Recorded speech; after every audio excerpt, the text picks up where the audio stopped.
Pew, pew, pew, pew. We back. Post show back in your life. Episode 110. We reunited. Alright, that's enough of that. My apologies. I'm excited to be back. Hello. I have returned from the land of wind and ghosts, Texas.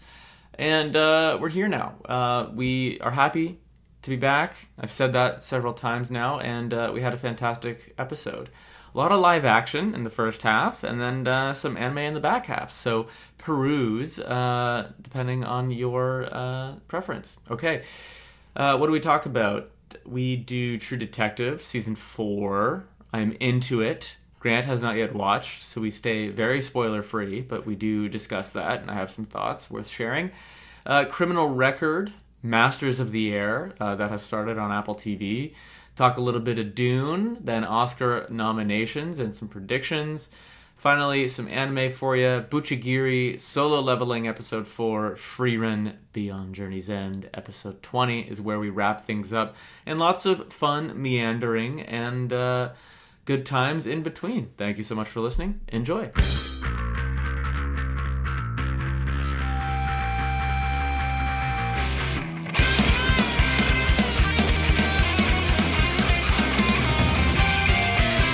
Oh, hey there, Grant. Hey, Dave. How you doing, fella? Not too bad, not too bad. We're back at it again, boy. Oh, it's good to have you back. Well done on the solo episode last week. Thank you. I know you actually, I guess you've done a lot more than I have, but we were joking moments ago. The getting out of my head, sitting in front of a computer prepping took way longer than I had wanted to for that, but I had a lot of fun. It was fun listening back to it. And it makes you respect Bill Burr a lot more, I'll tell you that. Why is his podcast only solo? Solo for like a decade. Like, I think he has guests that on randomly that he's connected to. Like, you know who he just had on? I don't know, he must be promoting something. But he just had for I say just, adult time distillation is so much in effect as of late. So when I say just, within the last 6 months, Adam Driver. I was like, how do you guys know each other? The man buffalo himself. Yeah, so the man buffalo. That's funny.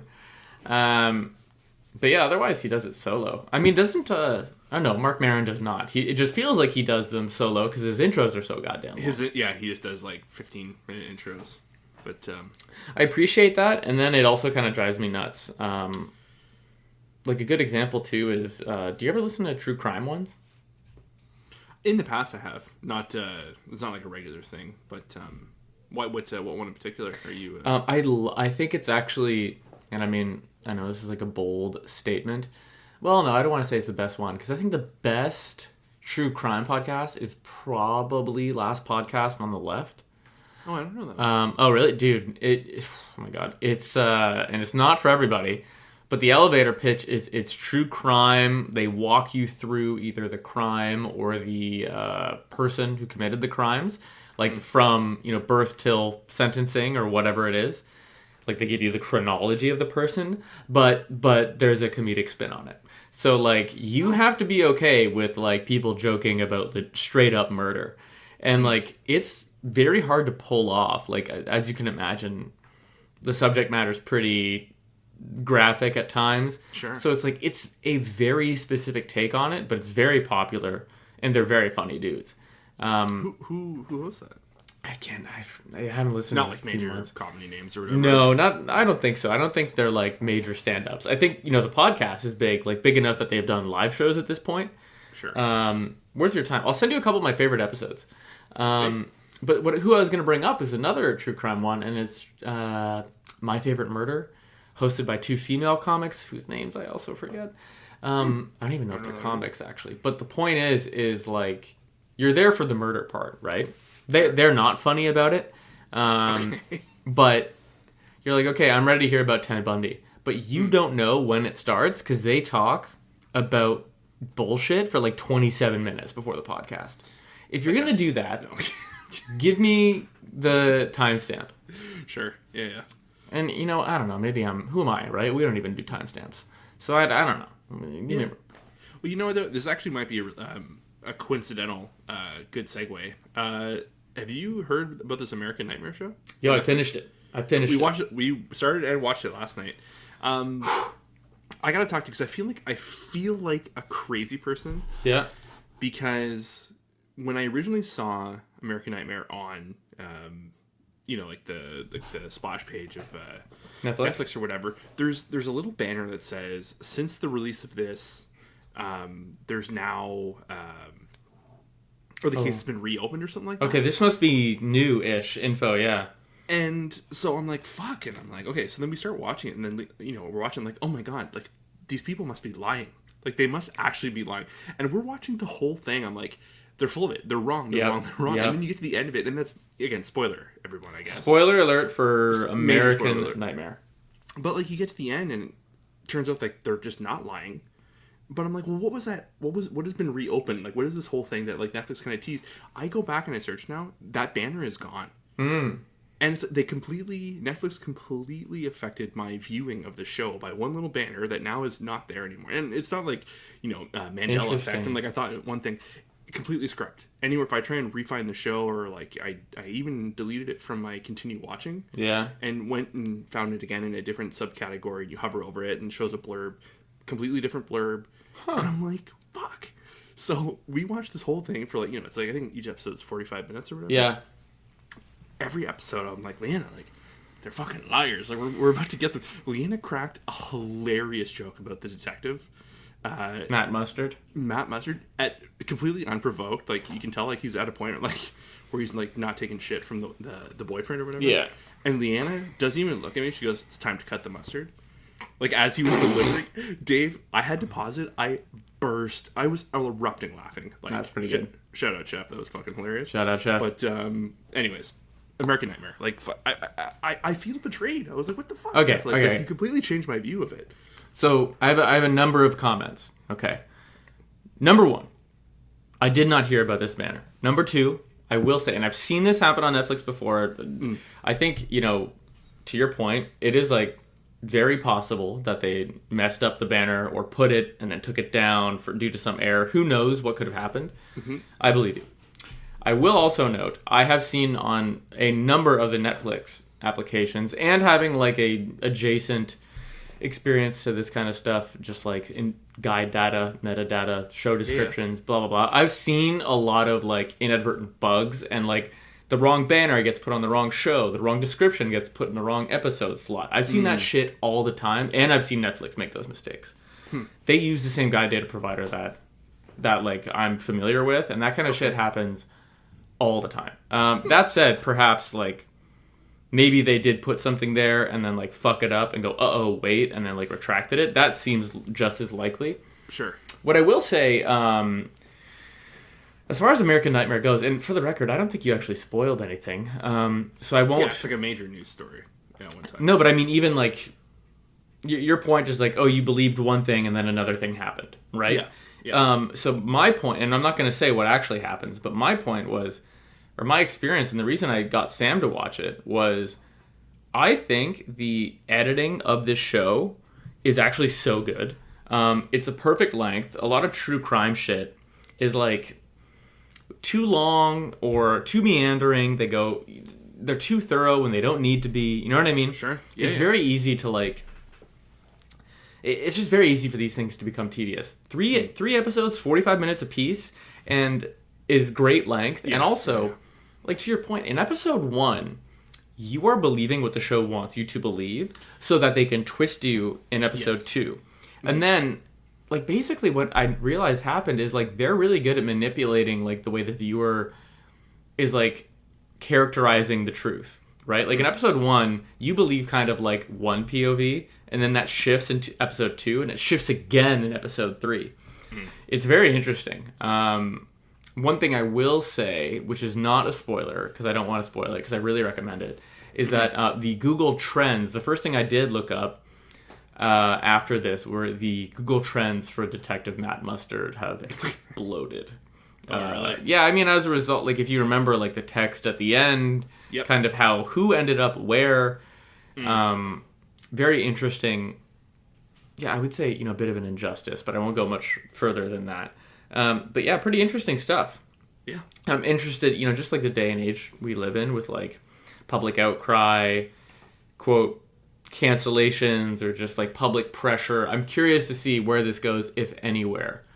It was a funny thing that, Leanna and I were talking about was like, because it's set in 2014. 15, yeah. And it's funny because it's just modern enough, but it's not modern enough to get caught on the fucking doorbell camera. You know what I mean? That's so funny. And I was like, this is probably like the pocket. This is like the most recent we're going to see for a couple of years. So like, there's like maybe like a new like trope you would see in like catching a criminal or whatever, and like in a crime kind of thing. Like, and then they'll bring the doorbells back in and make that like the old tech. But I don't know. It was funny. Like, here's a great example: is like the tech existed to have a smartphone that had airplane mode on it, but and the failure wasn't of the technology; it was a human disabling it. It's exactly. Like. So it was modern enough that like GPS, triangulation, tech, like all those things exist. It was just like a failure of just very basic fundamental police work. Very, very weird. Yeah. But yeah, we are at that age where it's like, I remember like, growing up in like the late 90s, early 2000s, like, true crime was like becoming a thing, right? Sure. I think it's probably always been a thing, but like I'm thinking about your modern day like CSIs.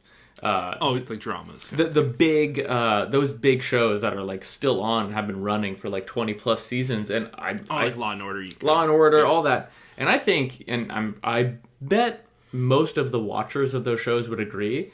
Like you watch that and you're like, yeah, it would be really hard to get away with it. Or here's how I would get away with it. Everyone likes to have that hypothetical thought. Mm-hmm. And then like in the 20-teens, early 20, like the smartphone stuff, everything being a camera. Your GPS, your location being GPS tracked at literally all times because of the devices that you carry with you. Mm-hmm. But apparently that doesn't... I mean, you still need like the absolute basics to be done by law enforcement at times, and sometimes that doesn't happen. But anyway. It's a good watch. It was good, like good watch. One night watch, like super easy. Like it's basically watching a movie. That never happens anymore either, right? It's like, oh, I got this great series you gotta watch it. It's fucking 8 hours of your life. It's like, god damn, dude. 8 hours, and they're coming out with like a special 2-episode recap for other stuff they found there. Like, But no, we love. I remember a couple years back we watched The Staircase. Oh yeah, yeah, HBO. And then there was the TV show, but there's the documentary originally. Yeah. And we were like, oh my god, like we need to. I think we just went through a huge like series after series, and like I remember like the height of Code was like Tiger King and stuff like that, which was just the ultimate. Like it came at the right time. We were all so like sad and lonely in our homes, and and it was just outrageous enough to make sense. Yeah. I remember I was gonna say Tiger King. No, it's gone. Yeah, whatever I was gonna say is gone. What were we talking about right before Tiger King? The Staircase. Oh, yeah, because didn't The Staircase end on, like, a revelation? Like a self-incriminating, like, big moment? Oh, no, I'm thinking about something else. Sorry, my bad. There's a different documentary that I'm thinking of a guy who's being interviewed who had been tried for a couple cases, and he had been acquitted several times. And they're doing a documentary on him about these people mysteriously dying around him. Is this The Jinx? Yeah. Because then I never saw it, but it just sounded familiar. Oh, okay, my bad. It's quite old at this stage. It was like kind of the resurgence. The series culminates in him kind of incriminating himself on a hot mic when he didn't realize he was on mic. Whoa. He's in a bathroom talking to himself in the mirror, and he incriminates himself. No shit. Yeah, and I think that case was reopened as a result. Damn. I don't know where it sits now, but pretty interesting. Well, because that was the thing. Like, I guess full circle to like my opening, kind of my agitation was like, I was like, well, it's clearly these two idiots. Yeah. That like I was like, they now said something dumb in this documentary, and like it's being reassessed. Like, well, they're sitting there like freaking armchair cops, a detective trying to like put it together, and then you get to the end, and I do think by the end of it, I think where it could work is because there is like some open, like you had mentioned too, like there's like this detective cut the mustard there, and then like there's this one FBI agent, there is like maybe that it was referring to that. Yeah. But like I said, I couldn't find it. But well, we're talking crime. Yeah. We're here anyway. Have you touched True Detective at all? No, I haven't actually. Because you watched the rest of seasons 1 through 3, right? Mm-hmm. Okay. I recommend it, dude. And I recommend... You're pretty iffy after that first episode. Yeah, so... It's okay, because I don't want to spoil anything. And I don't know about you, like... This is why I think I might go Zero Dark Grant on, like, more things. Like, it's difficult. Like, I think I'm better at it now, but you have to be very conscious of... If you're going to watch trailers, and more importantly, I think for me, hear people talk about shows and reviews of something before you've seen it, like it's very easy for that to hold sway over your opinion, right? Mm-hmm. Like you hear everybody say, "Oh God, like Paul Giamatti is great in this," and then you go see the movie, and you're just looking at Paul Giamatti, right? You're like, "Is he great?" Yeah. Yeah, and is he doing the thing that he's being? You either get confirmation bias, or you might walk in trying to be a bit of a contrarian. You know what I mean? Like whatever it is. So like, yeah, I don't know. But what I will say about True Detective is that since there's only 6 episodes, it's really really fun to have like appointment viewing back in my life. Like there's just something about like watch it Sundays at 9. HBO baby. Yeah, man, they just get it. There's just something so fun about that. And also, like, that subreddit is still so active because that community that was formed as a result of season 1 has never really gone away. Like, there's this whole community of people that, like, still exist out there of, like, we all agree the best crime show was season 1 of True Detective, right? And it's like, everybody agrees and, so this show is kind of carrying the flag for that, despite the creator of the show not being involved. Which is so interesting. Oh, actually, I'm glad you brought that up. I was totally wrong. It was not Nick Pizzolatto that got canceled. It was Kari Joji Fukunaga, who did the It movies, the writer of the It movies. He got canceled. Yeah, but he was involved with True Detective. Carrie was involved with True Detective. Shooting. So I think that's maybe where I got mixed up. But no, Nick Pizzolatto was not canceled. It was Carrie that was. Okay. So I did see. That, I was like, fuck. I did see that later he had been accused of like plagiarism and like some random stuff in the 20-teens. For the first season. Which, whatever. So I don't know why he's uninvolved with season 4. And he has openly, like, publicly bashed it. Like, I sent you that Instagram thing. He called it stupid. Yeah. Kind of a dick move, but he apparently, per the community, is a bit of a dick himself. Well, it's funny because, he, like, I have read the interview. I remember when the stuff was coming out about the plagiarism potentially of season 1. And, like, just the grandstanding of, like, what, like, fucking, like, like, this wrote this from my mind and it worked really hard at this and blah, blah, blah, blah, blah. And, like, it's basically an adaptation of, like, a very old horror novel. Like, all the King in Yellow stuff. Like, all the stuff that the show references, a lot of those beats are, like, kind of taken straight from that book. And, like, just, I don't know. I find it funny that, Hollywood people, like, when they come to defend themselves, they just think that no one else reads. Right. Does their own research and stuff like that. But I don't know. It's did he not admit weird. To being like, yeah, I was really inspired by this one piece of fiction, and not really. I wanted to pay homage to it. It was kind of like that is that, and like it inspires, but like a lot of not necessarily beats, but like kind of central themes and all that stuff, and to kind of like ignore it. It's just kind of weird, and then also like. Yeah, I didn't steal from those people, but right, okay, that's the problem with adapted stuff, right? Yeah, big time. So I'll just say this really quick for you on True Detective. I filmed the reel/TikTok for this today that I'll put out this week. You can follow that and find it at Part Time Otaku Podcast, by the way, on TikTok and Instagram. But I think you should watch it.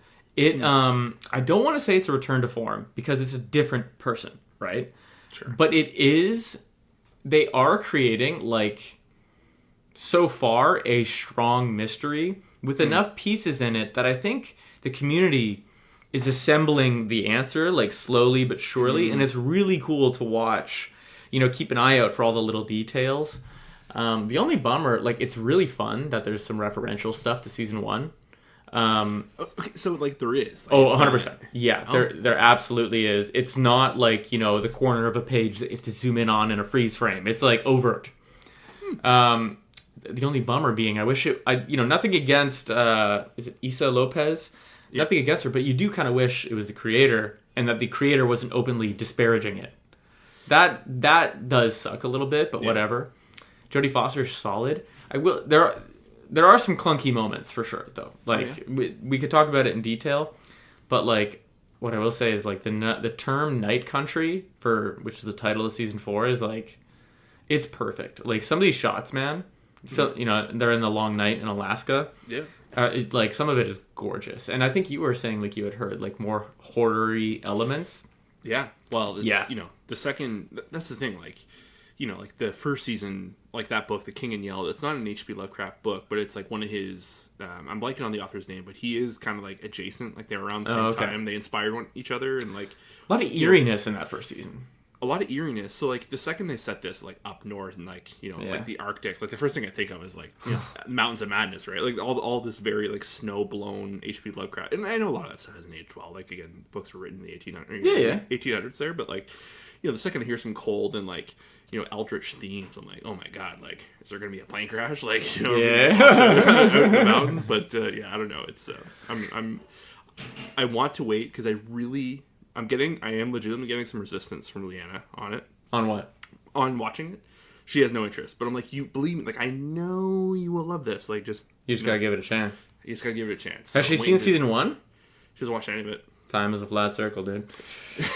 Word. But yeah, I think actually, you know what? I think I did a rewatch a couple years back, and she was around for season 1. I think she had watched it, but like wasn't like dialed in or anything like that. True. But it's she here's another segue. She's more into the British crime, and we're watching this show on Apple, dude, called Criminal Record. Holy fuck, dude. Oh, so good. Man, I gotta segue when we're done on Apple, because I just had to pick up the subscription for someone else, but Criminal Record? Mm-hmm. With anybody I would know? Peter Capaldi is one of the main characters. He was one of the more recent Doctor Who. Recent Doctors. Yeah. The older gentleman. Angry Scottish eyebrows. But dude, this show is. It's like we watched Luther over the years, and Happy Valley. And, was Luther Idris Elba? Yeah. Okay, I got you. So we've watched Broadchurch and all these like British crime drama. That's just our wheelhouse. I haven't seen any of that, and I love David Tennant. Oh, dude. Yeah, dude, Broadchurch is phenomenal. David Tennant, Olivia Colman. The first time I had ever seen her is in that. Steals like. They like Miller and what was his name again? Anyways, one of the best on-screen like detective duos in. Is Olivia Colman a detective? Yeah. Man, I'm like really late to the Olivia Colman party because I think she's been crushing it on The Crown for a while. Is that right? She was on The Crown for a bit, but she did, she's won a couple of Oscars over the past few years. Yeah, so I knew that. Favorite and all this like. And then I saw her in something else. I can't remember. And then. Ironically, she's so fucking funny in Peep Show. And then her episode on The Bear, I was like, "What the fuck? This woman is magical." Yeah. Oh, dude. If you're looking like for like a good little entryway into like British cop dramas, Broadchurch is like the one. Oh, dude, it's so good. Oh, it's incredible. Really, really good. But maybe I'll float that. But we're still. Like coming up on the end of The Wire. No, not the end of The Wire. Season 1 of The Wire. Okay, yeah. Damn. No, we are not. We're only getting in a couple of weeks, and But that's the perfect show. You got to take your time with it. Yeah, that's like the long haul, and there's just only like how long are Broadchurch episodes? Do you think 45? 45 to an hour, but I think it's like 6 episode seasons, like all good British TV. Yeah, man, it is good. Okay, so Criminal Record, you're digging it? Oh, loving it. So, like a lot of these shows, I find, like the way they show violence in cop dramas, like, stuff like The Wire and The Shield, like they show it, but there's just something about the British ones, or the English ones, the British rather, they're just like really violent, like weirdly violent, and kind of like very intense. There's been a couple scenes, because it follows like a lead, like a female detective. And Peter Capaldi plays like this up in like he's like a high lieutenant or captain or whatever, and he's like clearly has reputation. People kind of stay out of his way, and she's just kind of going toe to toe with him. Like, the whole Criminal Record thing is she thinks he buried somebody in prison for to fly through a crime, but it might not be what it seems. Like like typical like like the setup is like very standard, but like as you go through it, there's been some very like real violence like. men like there's a specific scene. I won't get into like the set piece of it, but like just a woman defending herself against like a very significant male criminal. And by the end of it, I was like, holy fuck. Like, we had to stop. I was like, it was like 4 minutes of just like cage match, essentially. Interesting. And yeah, anyway, so incredibly well acted. I've never seen, I don't have her name in front of me, but the main actress who plays the cop, I've never seen her before. She's phenomenal. Like, really, really good. Like, I hope she pops up in more things, but, Apple taking big swings with these series. When I say big swings, I mean even just budget. Like, they just seem to be allotting large budgets, very high production quality. I mean, I get it, like on brand. Yeah, it looks so good. They're all so well acted. Like the scripts aren't, like I love that Slow Horses show, and we were watching Severance, and I watched a bit of Silo, which is fucking awesome. Silo, that's one I gotta get to. Like there's even like the comedies that Leanne and I had watched the After Party, which was like a silly little romp or whatever. It had Sam Richardson from he does like all the Tim Robinson stuff, and like John Ralphio from oh my god, yeah. Ben no, he's John Ralphio forever. Yeah, John Ralphio. So anyway, like it was good. It was a really good show, but yeah. Apple kind of kills it.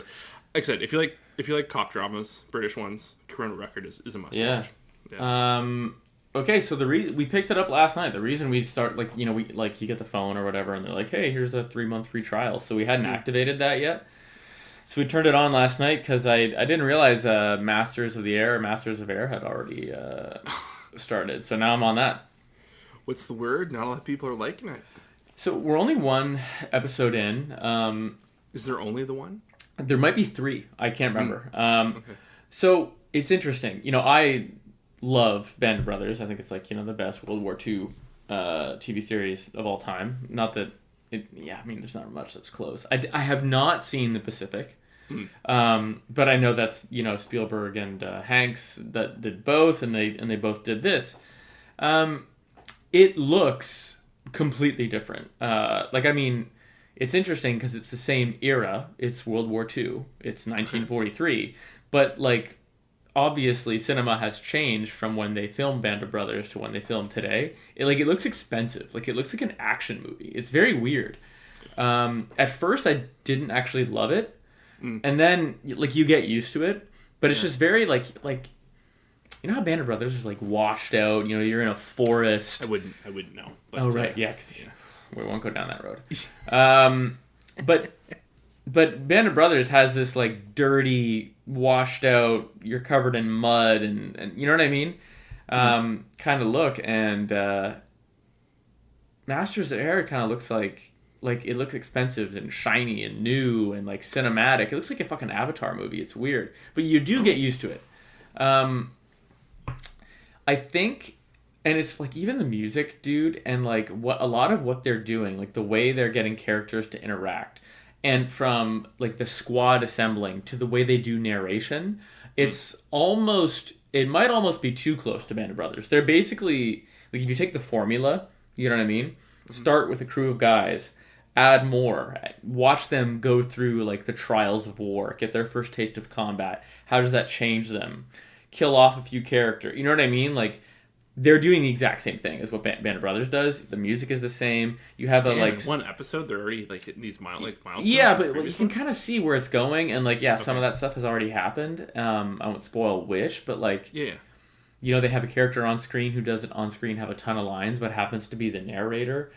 Same exact thing. They're very specific plot devices. It's weird.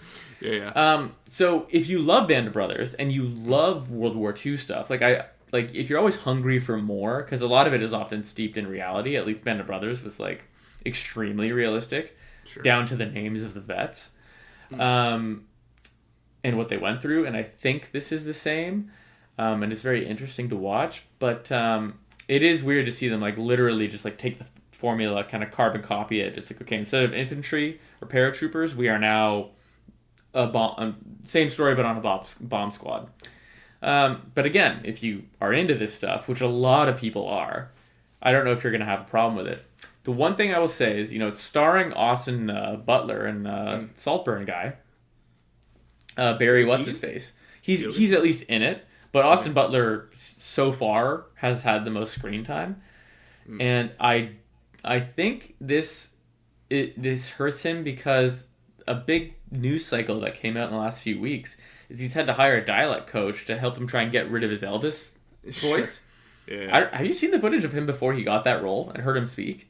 No. He sounds like a different human being. Like, I'm not even joking. I don't think I've seen a movie with him in it or anything in it before. I've seen stills. That's all. So I've seen the Elvis trailer.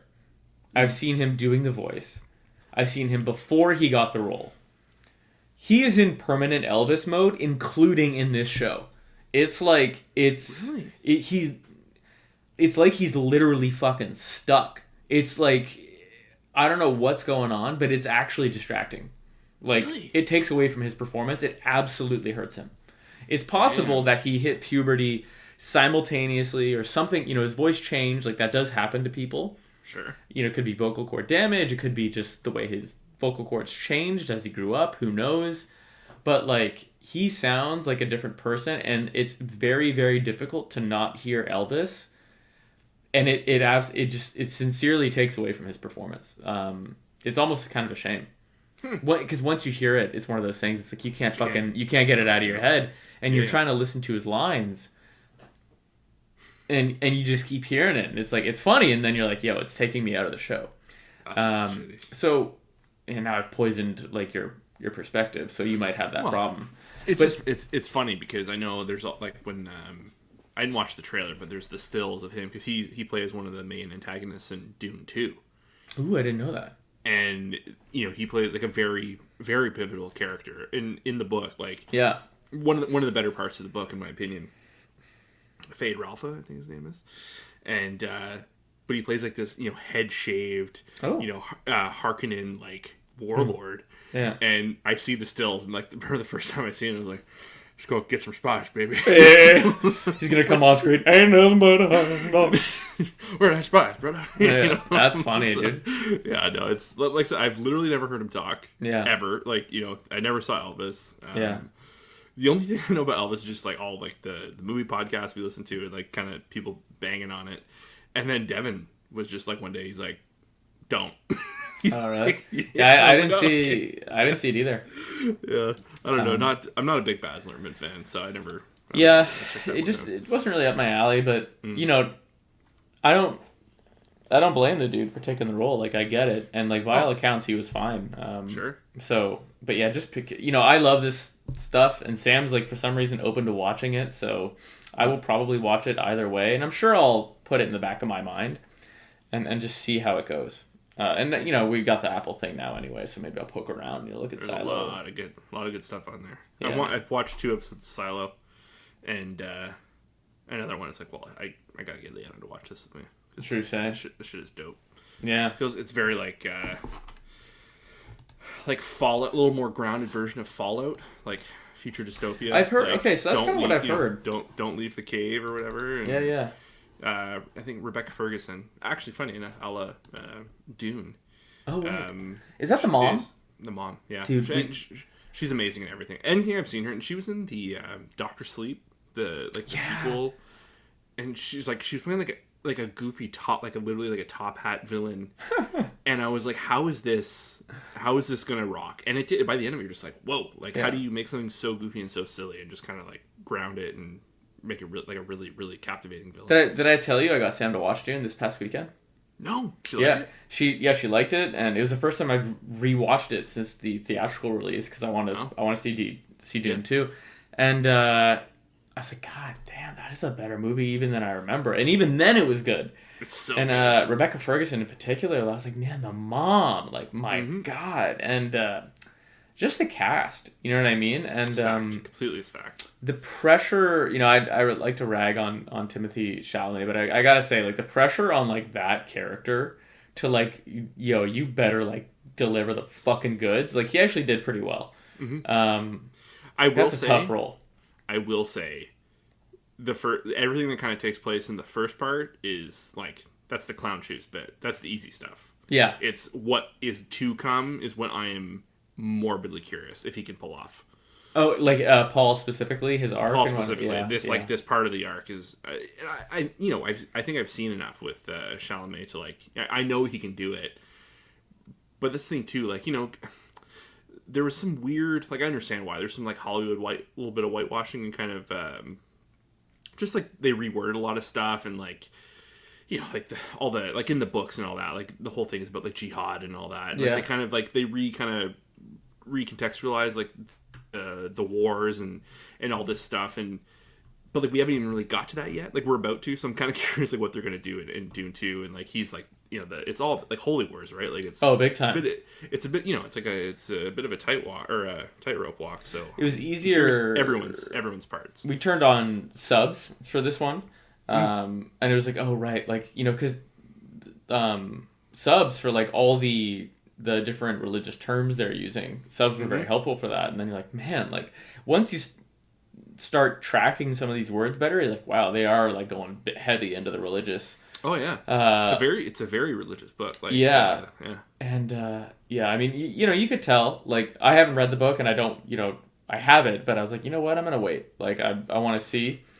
And because they like Denis Villeneuve, man, we've been up and down this road before, but like just the guy gets world building, he understands setup, and like they did such a good job building a feeling of Dune, and like I'm now so curious. I gotta see how they execute, because it also just feels like such a fucking Avengers Part 1 movie. You know what I mean? It's like where is this going? Mm-hmm. Who are the heroes? What are the pieces on the chessboard? And I want to just see it all. I want to see it happen.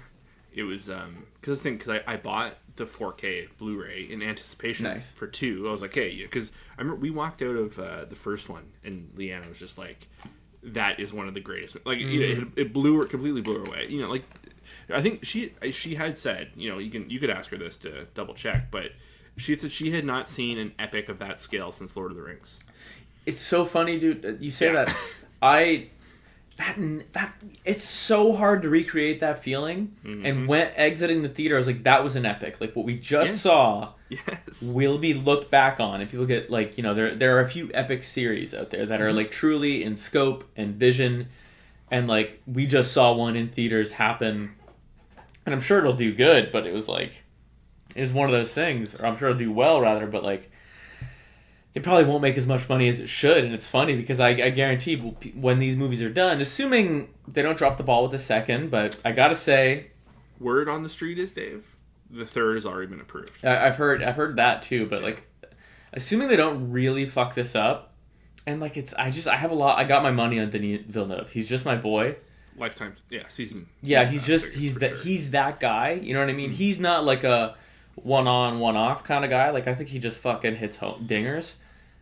He's proved himself time and time again, and then he does this and nails the first part. Like I have absolute confidence. But I remember it's so funny because like, again, typical me. Like I watched the first trailer just to be like, oh shit, like they're doing Dune. I'm gonna I have to watch the trailer, and didn't watch anything following. And I remember that in the theater when you see the traveler ship, like they're all lining up and like they're kind of like displaying themselves, like House Atreides for when they arrive, and you see like the merchant guild kind of is there. Oh yeah, you see the traveler ship in full scope outside of the trailer, like on the screen. Yeah, I think we didn't see it in IMAX, but no, we did see it in IMAX, and I was just like, holy fuck, dude, like. Denis crushed it. He so gets it, and he does get it. So fortunate that he got to do movies like Arrival, before he did this. It's like that's the perfect I don't want to say warm up, but like exercise experience. Mm-hmm. Still one of the best sci-fi movies ever. Okay, here's my proposal to you. Yep. We haven't touched anime yet, but no. Why don't we touch briefly? Just because we're talking about good movies.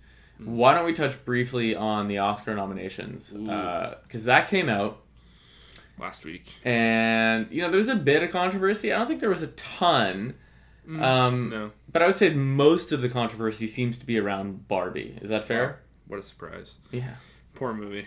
Yeah. Gets at it from all angles. So you saw the list, I presume? Yeah. Oh, yeah. And how do you... It was funny in our group chat. Sam was talking to me Oscars night and da-da-da. I was like, oh, that's out of nowhere. And I was like, right on, but I'm down. I'm glad we're planning that. And then like 10 minutes later, I'm like, oh yeah, like the nominations came out. I was like, that makes total sense that we're planning this now. But I'm very much looking forward to Oscar night with the four of us. I'm really trying to see Zone of Interest right now.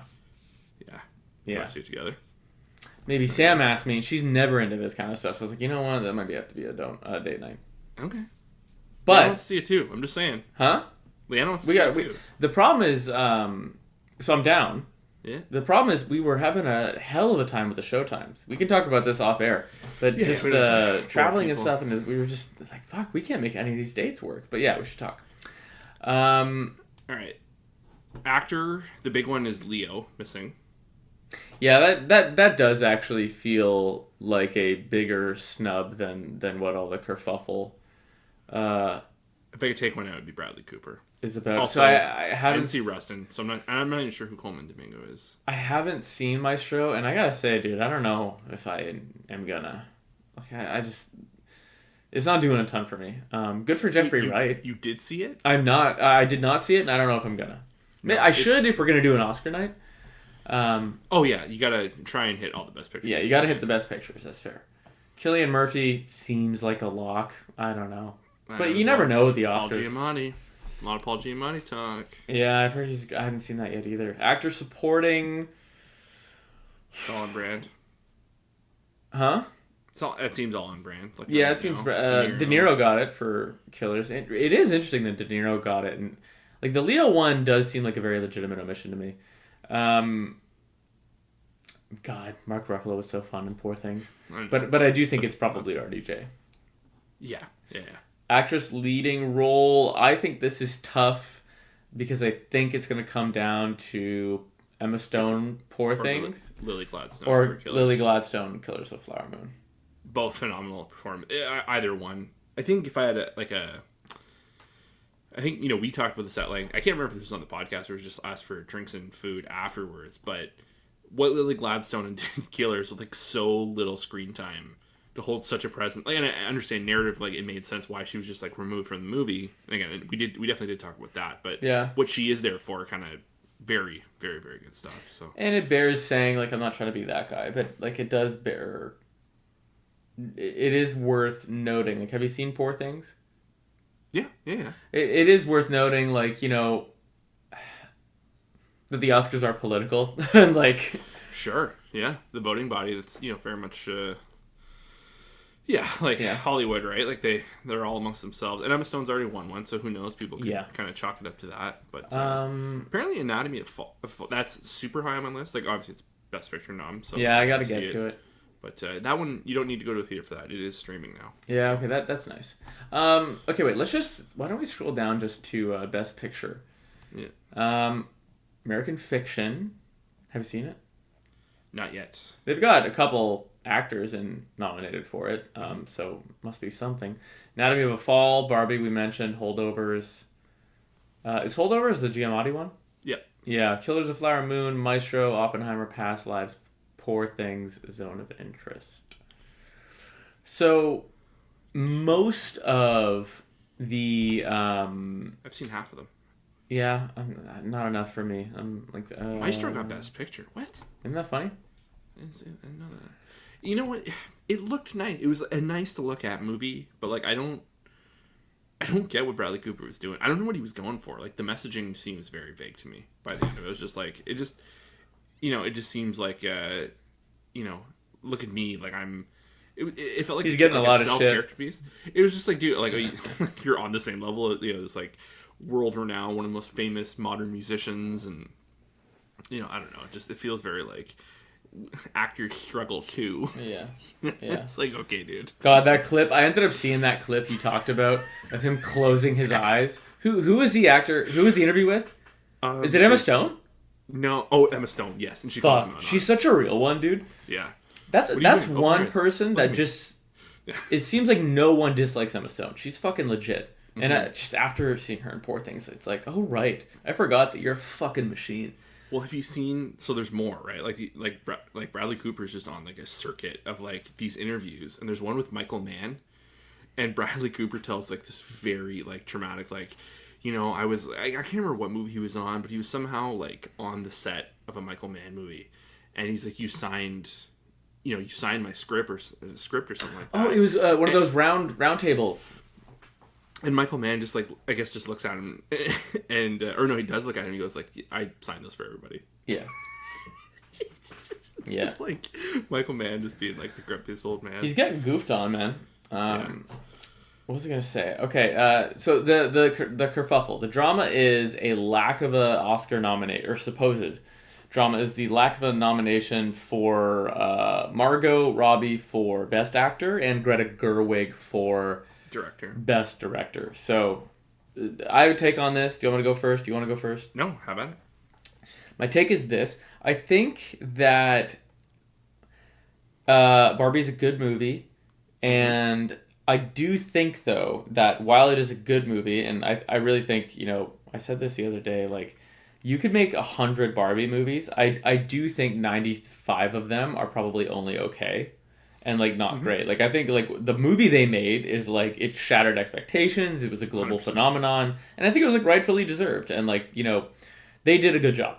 I want to lead with that. I do think, though, that in that movie, Margot Robbie is playing it about as straight as you can, because she has to. She's like, the movie hinges on her being a pretty straightforward Barbie. And she's funny and quirky, and she evolves, and she has an arc, and like she executes, and she does a good job. I don't think it's like a transformative character piece Oscar nomination worthy role. Like, I just don't. It's like, it's kind of like I don't know, man. It's like she played like Jason Bourne in a Bourne movie. It's like, yeah, you were in the scenes you had to be in. You did a good job. Did you like kick the fucking door in with your performance? Fucking no. But like, you did the job that you were hired to do. And like, I don't know if you, I think that like you take like the actors that could do that part today, at least the way the role was written, I think like you get similar results. And I'm not trying to be a hater, but I just don't think it's a crime. No, I think for me, like when I watched Barbie, my biggest takeaway was not like the performances were good and all that. Yeah, she was amazing. Ryan Gosling stole the show. Like hilarious in every scene he was in. This is, to me, it's funny because like it's people, maybe not everyone's seeing it this way, but me, I see it as like, this is a crafts movie. This is a below the line movie. The sets they made, the costume design, the implementation of music, and like, that is the stuff, and that's the stuff it is nominated for. Whether it's going to win because it's going to, like it's literally all the same categories. Stiff competition this year. Everything, like across the board. This is one of the biggest, like most heavyweight years in recent memory, and so like, I don't know. It's like.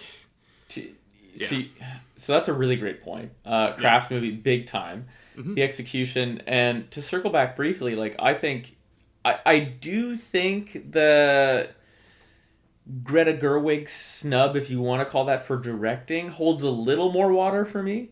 I think it makes a little bit of sense, but even then, like that category is so stacked. I think the big one that I would want her to not be nominated for, she is nominated for, and that's screenplay. I think she wrote a fuck of a movie. Like, how earlier I was saying, like, you make 100 Barbie movies and 95 of them are bad. Like, like just go to any screenwriter and go ahead, write a Barbie movie, and like, how about it? And make the studio back you, the Mattel, the brand who owns the IP back you, and shoot the hell out of it with, you know what I mean? Like, and also the marketing budget is bigger than the budget for the movie. It's like. That is very difficult. She wrote a fuck of a movie. Like, she executed. I think like that for me is like the big thing. I wouldn't be upset if she was nominated for director, but I don't think it's a snub. But I think the screenplay is really where like they probably won the biggest. Yeah. I could say that, honestly, I think they're the one to win that one. I think, yeah. I mean, it's adapted, right? Yep. So I think it's. Because what adapted is American Fiction, Barbie, Oppenheimer, Poor Things, and Zone of Interest. Yeah. I don't think, Poor Things, again, that's a crafts movie. The script is great, and the story that takes place is, very awesome and interesting. And but like, again, that's like a visual, set piece and a performance set piece. Haven't seen Zone of Interest, I can't speak to that. But Oppenheimer, like, yeah, when you think same of thing. I don't know. Yeah, and when you think of like what they're adapting the screenplay from, it's like, Oppenheimer book. They're all books. Barbie, she had to conjure this. Yes, it's like adapted from like IP and bullshit like that, but like that's a big lift that they did. Yeah, it is a weird, like, friggin', what's his name there? Is it Judd Apatow? Yeah, Apatow? I can't remember if it was him. Yeah, I think it was him. Kind of like threw a fit over how it was his opinion that it should have been original screenplay, not adapted. What, for Barbie? For Barbie. And he went on this whole Twitter thing and all that, and kind of like laughed him off. He's a fucking knob, dude. To be honest, the way he talks about comedy and the way like he's like, I'm one of you guys. It's like, no, you're not. You fuck. You're not touring in clubs. You made a bunch of movies with Seth fucking Rogen, and then you got a special handed to you. Anyway, fuck Judd Apatow. But I will say, just in my half glass empty nature, though, Grant, because we got to take a stab at somebody here, and I don't want to be that guy. But the biggest injustice on Barbie and Oscar nominations is the fact that they nominated America Ferrera. That's fucking hilarious. Oh yeah, for the supporting. That's absurd. Who else? I'm trying to think. She's gonna get eaten alive in that category. Yeah, I mean it's like. Oh, actually. I don't know, but she has. Divine Joy Randolph's gonna win that, from what I've heard. Yeah. She has very good monologue at the end, from which I've heard that she actually helped write, and it's very good.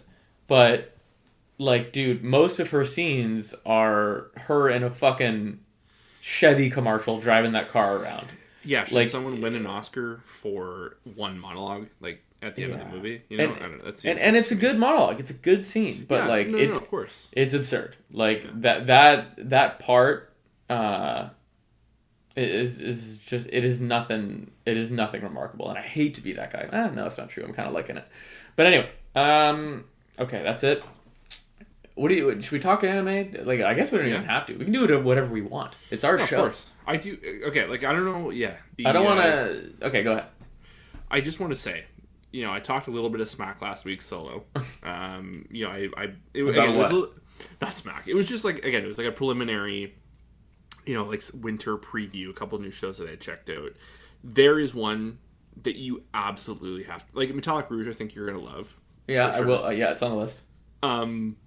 There's a show called Bucchigiri, Dave, that you have to check the pilot out. It is probably what we wanted from Tokyo Revengers. Oh, interesting. Mixed with JoJo's Bizarre Adventure. Very, very out there. The most recent episode just kind of like it keeps like building on itself. So, kind of like my pitch last week was, it's been a long time since I've seen a show that like blends so many different cultures. It has like almost like equivalent parts, like a third Japanese, a third Chinese, and the last third in Arabic. And it kind of blends this town and world into one whole thing. And it's kind of like a retelling of Aladdin, or at least parts of like the Arabian Nights story. And so anyway, so the Tokyo Revengers thing, it's kind of like, they're at this delinquent high school. It's like all the kids in the school run the school. The teachers are just there doing board work, but like aren't being paid attention to. Everyone's like fighting around amongst them. It's like the show is like the definition of chaos on screen. And this is an original anime by Mappa. I honestly, they should just like I remember keep doing original stuff. But it is like across the board stunning animation. The fights that they have done so far are just like very like straight up Sakuga moments. The comedy is like very goofy and silly, like very like over top machismo, like like buddies like bumping heads and all that. But the main character, Erigine, is just he's kind of chasing after this girl. Her ends up joining a specific gang because her brother runs it, and he's gonna and she's playing him because she's obsessed with her brother. It's like a weird brother sister thing. Nothing like creepy. It's anime. But dude, this show is an absolute riot. It is so nice to look at. It's funny and it's silly. And there's like the genie character is like the whole setup of like how he gets this genie is they call them Honkai men, and it's just these men in history past where like they just try to like to work their body to the core. Like their goal is to become essentially the gods of fighting, and they get like just shy of godhood. They get like killed off or whatever, put in like a box, right? And they're sitting there for hundreds of years or whatever. and the main character's running away from the rival gang and bumps in. There ends up being like an old flintlock pistol in this box that he accidentally knocked open. Tries to scare him off, shoots it, ends up like, ricocheting like a Looney Tunes cartoon, shoots himself in the head. And now like the genie is like embedded into his like mind, and he's trying to like, combine with him of like like let it go, like, let us become one. And the kid's trying to resist it because like there is a story like where the kid's like, if fighting's for losers, I don't want to fight and da. But like now he's doing it because it's going to impress this girl. It is so silly, so strange, but so well made. The songs leading in, the songs leading out, and just like there's a running gag in the 3 episodes so far. Like the mom runs a Chinese restaurant, and like he'll just like make an attack and reference like a like Bang Bang Chicken or something like that. Like I don't know. It's a really fun. And as I've been watching it, I was like, I think Dave would like really really enjoy this because it, like I said, it's all like Tokyo Revengers thought it was smart. Very lowbrow, where this is like, I'm lowbrow, but it's actually like a little elevated, and it kind of, it's like the absolute inverse of like what Tokyo Revengers was going for. Yeah. And I don't know, dude. I think I really like it. If you were me, would you prioritize Bucchigiri or Metallic Rouge?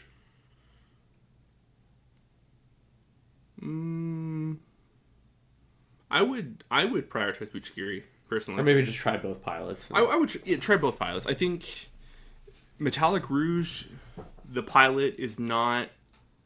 I think it's not fully in line with where it is now going. It is growing a bit, whereas Bucchigiri, like episode 1, is like, this is the show that we are, and this is what it's going to be, and continues to like just get better as it goes. I gotta make a call too, though, because I tried Blue Eyed Samurai. Ooh. I tried the first episode, and I was like, how'd you like that? I was like, fuck, that's pretty good. It's very good. So yeah, you already kind of gave your pitch on it, so I won't like do the whole thing. But yeah, it's. Was this the show that you said was kinda animated like Trigun? Or is there something else you're talking about? Because it's got that like weird Western, like sometimes CG but sometimes not look. Are you talking about Blue Eye Samurai? Yeah. You said so, or is it Metallic Rouge that has... Metallic Rouge has moments that kind of feels like... Trigun? What Trigun is. Okay. Like, I can see like where that style of animation is going now. So yeah. I guess Blue Eyed Samurai is kind of closer, like Arcane almost. It's a very... It's a specific look, right? Yeah, Western animation. But it's very good. And I know I'm late to the party on that, but yeah. It's fucking good. Oh, are you... Sorry, what were you going to say? No, go ahead. Are you caught up on solo leveling? Oh, yeah, dude. Oh, my God. We arrived. This is what we wanted. This is what I wanted. You're so excited. Oh, dude. I totally forgot. I don't have my notes in front of me. Forgot my book downstairs. But that was the thing. I remember watching it, and I was like, we've arrived. This is the juice. This is what people have been talking about for all these years, man. Like, the action is the juice. Yeah. The action is pretty good. It's a good show. I'm going to watch it. Yeah, like yeah. It kind of works out because I've never watched a show like this, and Frieren's coming to an end. 3 episodes left. Yeah, 3 episodes left. This is kind of just hitting. It's hitting perfect. We'll leave one, go into the other. Yes, sir. Yeah, I know. Like I remember talking to you about it, like around the time the pilot came out, and I was like, there are a lot of shows like this, right? And you're like, yeah, and I was like, well.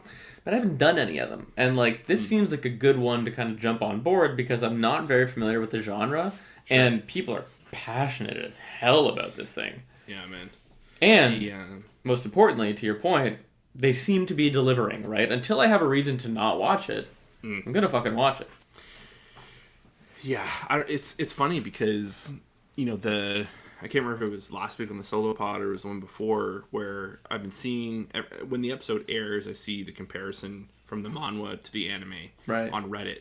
The key scenes and all that. Yeah. And the manhwa has a very specific look, and it looks great, but I think the biggest difference between the manhwa and this anime adaptation is the color usage. They change, it's just like little tweaks you can see. Again, just like in comparison, because I think the webcomic is all it's all colorized. Or colored in. Cool. So like, you can see like the choices that were made originally and whatnot. And, like some of like the faces shape is a little different. Like I think just like the different types of styles between the anime or like countries, I think, like just animation style. But it's the colors. Like some stuff is like the snake was a big one. I was like, oh, the snake looks way cooler in the anime just based on like the little extra saturation in like some of the darks and whatnot. So, but and I thought it was, you know, like when I watched it, I don't know, I just see it as is. But when you see the comparison shots, you're like, oh shit, like a choice was made on some of this stuff. That's pretty cool, eh? It's weird. It's not often we're like, oh yeah, like the color choice is better than the original in my opinion. But I don't know, man. It's and I've said before, I don't love a lot of like video gamey series. It makes me want to play WoW. Oh, dude, wow, yeah. Doesn't it? Yeah, but like I can't ever go back. I know. But get it. You remember my idea last week about Diablo? Yeah. We gotta spin that up. Yeah, we do. We should. New season is, I think, just dropped. Yeah. Tonight? Tomorrow? Yeah. Tomorrow. Yeah, I don't know. Tuesday. No, WoW is on Tuesdays. I think Diablo's on Wednesdays. Yeah. But anyway. Okay. Do you want to end on Frieren? Yeah, dude. Oh, can I drop just a little bit of news that came out? HMU. That means hit The Boy and the Heron is officially the third highest earning anime film in North America as of yesterday. Number one is still Pokemon, the first movie, grossing at $85 million US dollars. Yeah. Mugen Train is number 2, but only by $4 million. Wow. Yeah. So it's 49.5, and as of yesterday, it's almost 44 million. Man, your name isn't up there?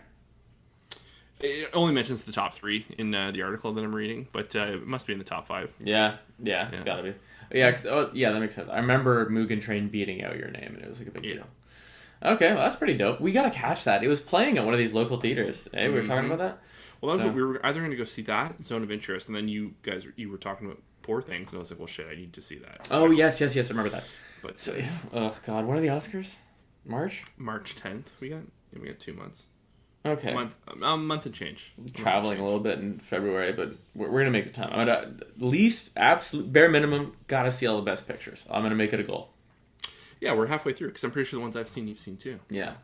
All right. I think as far as Frieren goes, episode 20, there's a spoiler alert. I think like our predictions were basically correct in that like the rest of the arc, or at least like a pretty good chunk of this arc, is going to be devoted to the first class mage exam. Like we're like what, dude, 3 episodes deep on the first challenge?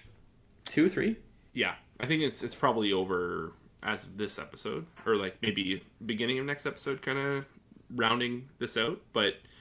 Because I can't remember if there's 3 or 4 episodes left. I think it's 23, so it'd be 3. Yeah.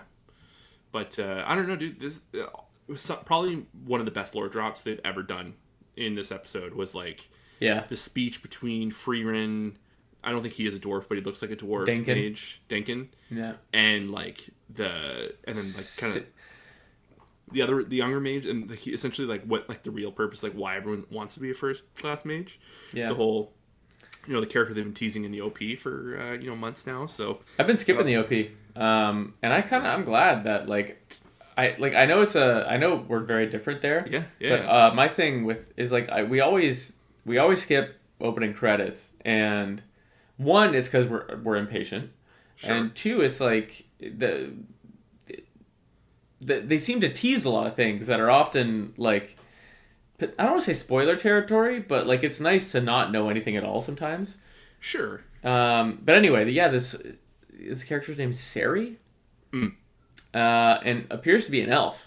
Yeah. Like Frieren, which tracks and makes sense. Very interesting reaction off Frieren.